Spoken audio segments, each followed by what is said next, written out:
it possible to be fashionable yet modest, especially when it seems as if the only thing retailers are selling are either too revealing or just plain frumpy? Can one strike a healthy balance between embracing fashion and strengthening our virtue? Find out in this episode of Catholic Focus as we learn of an organization that helps young girls do just that, as it sets out to change the face of fashion by setting a new kind of trend, one that celebrates both body and soul.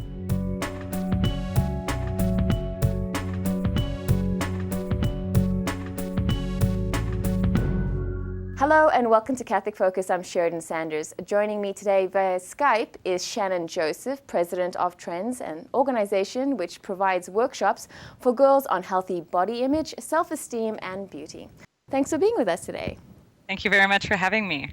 So Shannon, as I was doing my research on trends, I came across this quote, which I'd like to share with our viewers. And it's from Shannon Hale, the co-founder of Trends. And she says here, "It's time for us girls to dare to be different, to break out of the cookie cutter mold and create a unique sense of style that best expresses who we are as people. It's time to change the face of fashion." What are your thoughts on that? I find that inspiring, especially coming from what was then a teenager. The reality is so much of our fashion, first of all, is determined by other people. People, choose to wear certain things, but those things kind of get chosen for them by some designer in New York or some publicist somewhere or some movie caster. And this is what we think looks good, but it's not always what looks good for an individual. And there are so many elements of style that a person can use to express who they are. And that, to me, that's what that quote is about.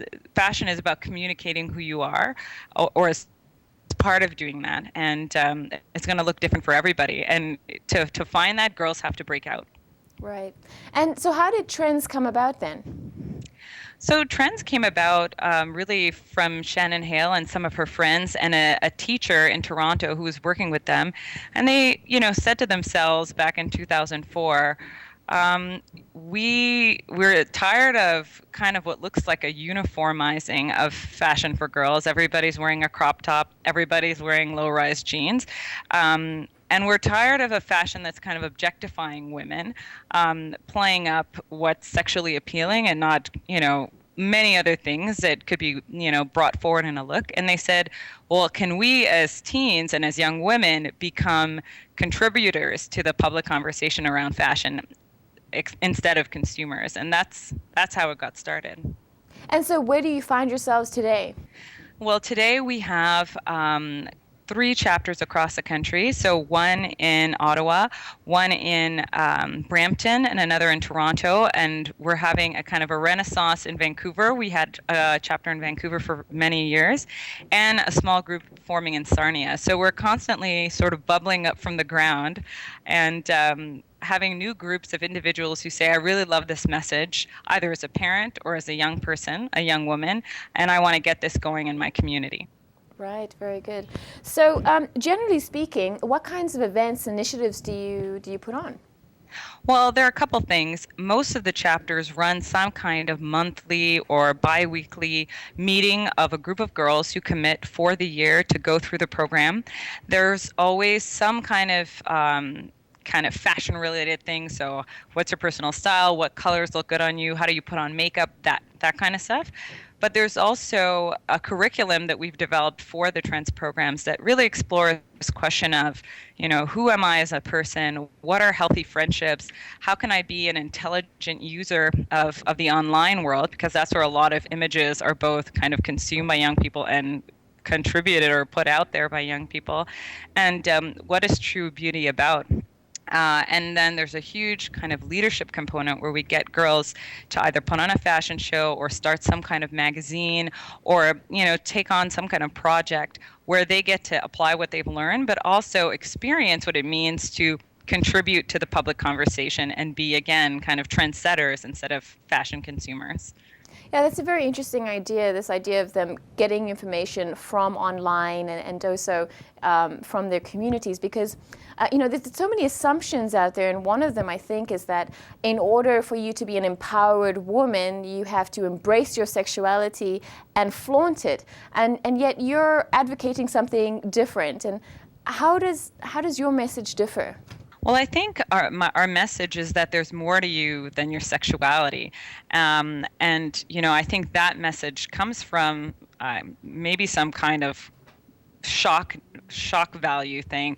As we go, if you think about Cher in the 80s, she was shocking. Now we're more shocking. Now we have Miley Cyrus naked on a wrecking ball, and that's shocking.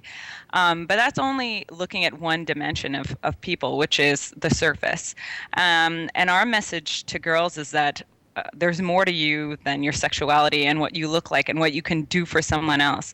And how you carry yourself in the world has to be an expression of who you are inside and your self-worth.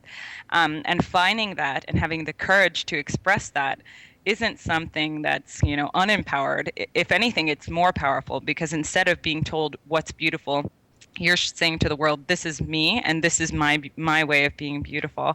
And I don't need the producers at Sony or wherever else to tell me what that should look like. Yeah. And there's also another idea that I think is very interesting about you, is that you embrace beauty as being key to the ethos of trends. It's not that you shun someone's beauty, but that you embrace it and want to highlight it. Mm-hmm. I think people underestimate the power of beauty. We bring flowers for people when they're sick because it lifts their spirit. We go to art, we go to plays. We're drawn to things that are beautiful. And as individuals, we can bring that kind of beauty to the world. And I think that's a positive thing. That's about showing our best self and contributing something that's a little bit otherworldly. It's hard to kind of nail down what beauty does for the human person. So yeah, we're absolutely about affirming beauty, but opening up what beauty is. And it's not just a look, it's everything about the person, and allowing all of those elements to shine through. Okay, so I'm going to have to go here. What are some of the fashion icons that you would recommend as someone from Trends?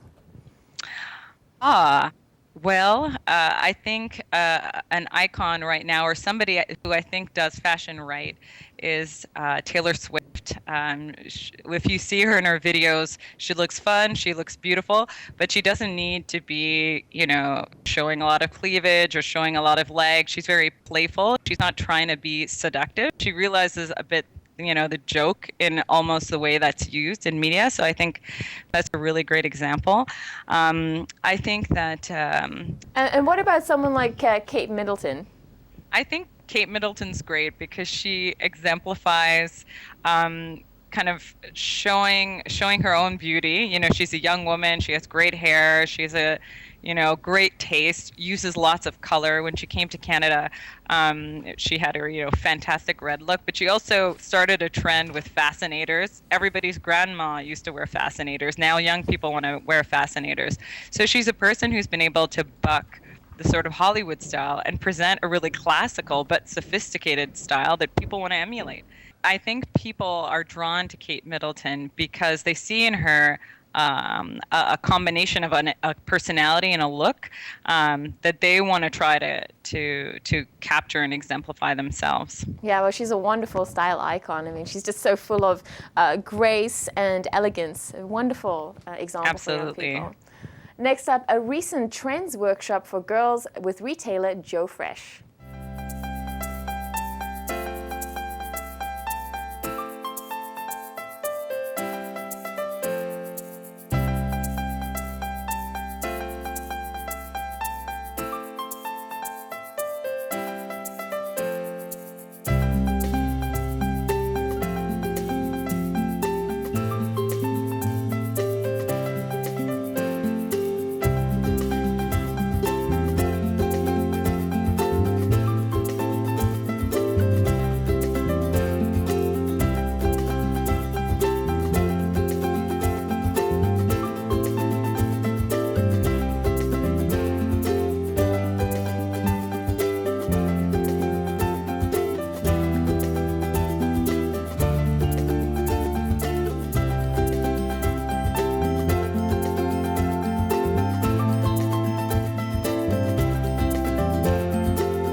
No, I don't think so.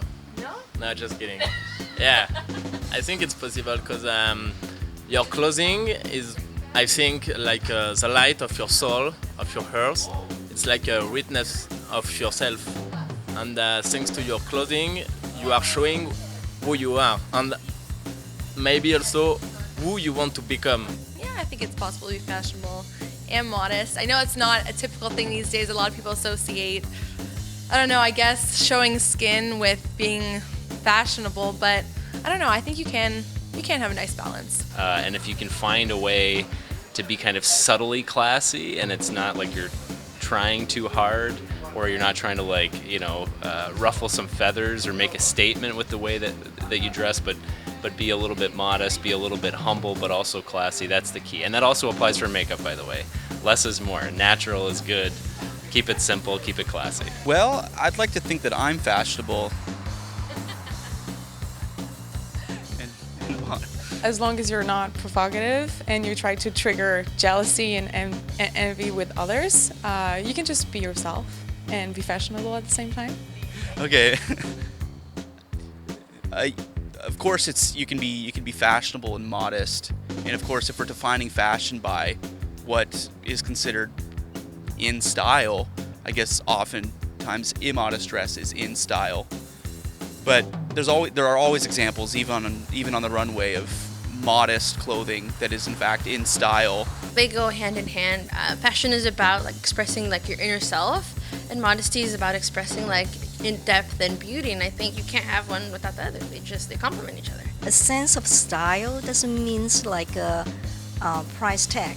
It is more than your personal expressions of beauty and how you apply it on yourself and look the best of yourself and inside and out. Yeah, it's not necessarily with money values. It is more like your philosophy of life and of beauty. For my personal taste, I'm a very laid-back person. I just usually dress how I feel comfortable. I do think Kate Middleton, I think she is just beautiful, classy. I don't always dress like her, I'll tell you that much, but I do think that she is amazing, yeah. This might sound a little funny, but I used to really look at Oscar de la Renta when I was really young, only because I thought that his fashion style was very, very feminine, and he fit in very well to kind of my idea of what was pretty, which was flowy skirts and flowery patterns, and I guess it's something that's maybe more traditional, but yeah. Be natural, and then I think the only thing can make a person really beautiful is her heart. Yeah, and what is in her heart show in her eyes. And then of course the style is something you can learn, you can pick up, but the most core part is the heart. I would say for sure embrace my body type. Embrace your body type, don't try to fight it. Clothes will make it worse. If you just see something that looks so stylish, like when I was younger, I remember there's so many things like crop tops and just the pants and the colors, and you just go with it because everyone else is doing it, and you look back at pictures and you think this looks so terrible on me, but I just was doing it because everyone else is doing it. So yeah, I think for sure I would tell myself, don't worry about what's fashionable, just go with what works for you and your body type. I think my faith probably influenced my style. I grew up in Paris, so a lot of girls are influenced by style, obviously, and if you don't wear the clothes that all the other girls are wearing, you're out of a group and you're not part of it, you're kind of excluded. So I think I had to make a choice regarding this, so I like fashion with moderation, so that's my way to go, I think. My wife has a lot of strong sense of style, and a lot of her inspiration comes from the classics.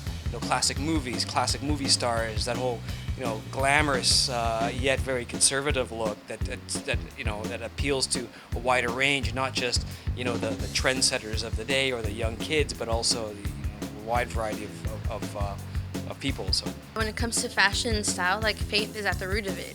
You use fashion and style to express who you are as a person, and if you're confident in your identity as a woman of God, then you use your accessories and your clothes to express that and tell the world who you are inside. Now, I want to get your read on something because as I was doing research for this interview, I came across Addie Hyman, and of course she's an Orthodox Jew, and she has a fabulously popular blog called Fabology.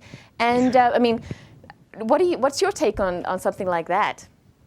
I love Fabology because it's, on the one hand, a person affirming, who they are. So she's an Orthodox Jew, and these values are important to her in expressing it through how she dresses. So I love that.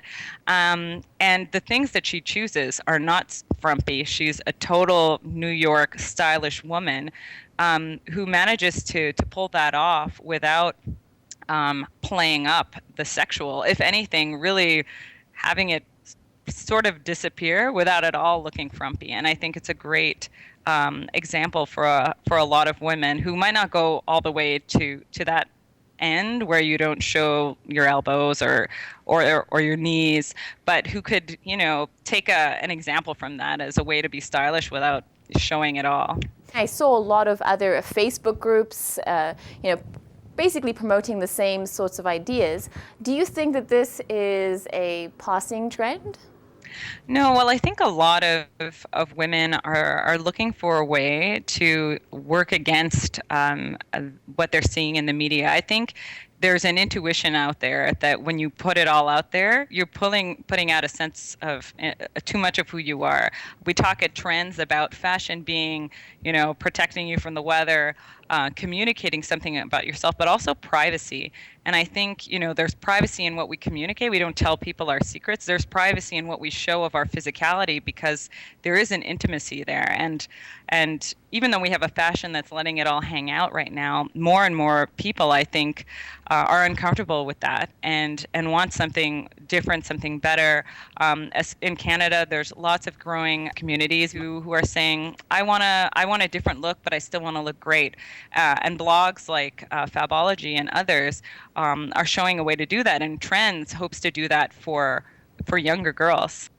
So I looked up modesty in the dictionary, and it said that it's free of vanity and pretentiousness, which I think is a really interesting concept. As Christians, we're called to, in a sense, live humbly and in solidarity with others. So how do we reconcile this call to simplicity and humility, so authentic modesty, I guess, with a love of beauty and expressing oneself? Right. I think, the thing about humility, it's about knowing your true value and not kind of exaggerating it or being prideful. I think it's not a putting down of beauty. It's a recognition of authentic beauty. So we can definitely reconcile wanting to show our best self, for the other person. I show respect to you by not showing up to your interview in pajamas. So there's something of a gift when we try to show our best selves to others. And I think the difference between sort of, a good humility and not going off to the vanity side is having it be about showing our best selves and not about showing off and trying to appeal to somebody else's standard or appeal to approval. We're appealing to authenticity and trying to show something beautiful. So these days there's a lot more attention on sustainability and the effects of fast fashion, for example. People are buying more and more clothing and, of course, just disposing it as the trends move on. So in a sense, what is our responsibility here as consumers? And what are some of the guidelines that you give to young women about this type of stuff? Mm-hmm. Well, I think, first of all, it's important to cultivate in young people a sense of I guess, the virtues around appreciating things that are well developed and well made and working to preserve those things. We definitely have in our society a tendency to discard, I got a new iPhone, but now it's 2 years later and I need a new one. And that's true for fashion as well. So first of all, an appreciation of craftsmanship and the art that goes into fashion.